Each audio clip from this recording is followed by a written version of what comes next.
ஒரு புது வில்லன் உருவாகிறாரா? சேது ஆசைப்படுறதுனால அவருக்கு வர்ஷினியை கல்யாணம் பண்ணி கொடுக்குறத பற்றி வீட்டில் எல்லாரும் பேசிகிட்டு இருக்காங்க. சேது சொல்கிறாரு, நான் அவளை கல்யாணம் பண்ணால் நல்லபடியாக வச்சு பார்த்துப்பேன் அப்படின்னு. ஆனால் ஜனாமா முகத்தில் தான் ஒரு சந்தோஷமே இல்லை. மீனா சந்தோஷமாக தான் இருக்காங்க. கணேசன் சொல்கிறாரு, இதை ஏன்டா தயங்கி தயங்கி கேட்குற, அவன் உன் அத்தை பொண்ணுடா, உனக்கு இல்லாத உரிமையா அப்படின்னு ஏற்றி விடுறாரு.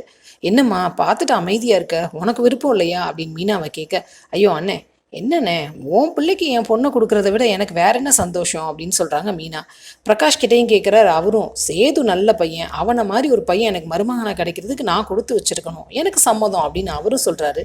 அமுதாவுக்கு ஒரே சிரிப்பாக இருக்குது. சிபி, தமிழ், முத்து, கேடி எல்லாரும் ஒரே சந்தோஷமாக இருக்காங்க. ஆனால் ஏன் ஜனாமா மட்டும் யோசிச்சுட்டே இருக்காங்க?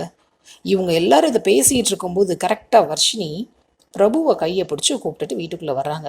ஜனாமாவுக்கு தான் முதல்ல லைட்டாக ஷாக் ஆகுது. பயங்கரமாக ஷாக் ஆகுறாரு சேது. அதை விட பயங்கரமாக ஷாக் ஆகுறாரு சிபி. ஏன்னா அவருக்கு தான் பிரபுவை பிடிக்காதே. தமிழ் முழிக்கிறாங்க.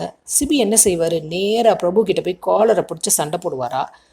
ஒருவேளை இந்த பொண்ணு கிடைக்கல அப்படின்னு இவ்வளோ நேரம் நல்லவராக இருந்த சேது அவங்க அப்பா மாதிரி வில்லனா மாற போகிறாரா? வெயிட் பண்ணி பார்ப்போம். சீரியல் அப்டேட்ஸ்க்கு எங்கள் சேனலை சப்ஸ்கிரைப் பண்ணுங்கள். மீண்டும் அடுத்த அப்டேட்டில் சந்திப்போம்.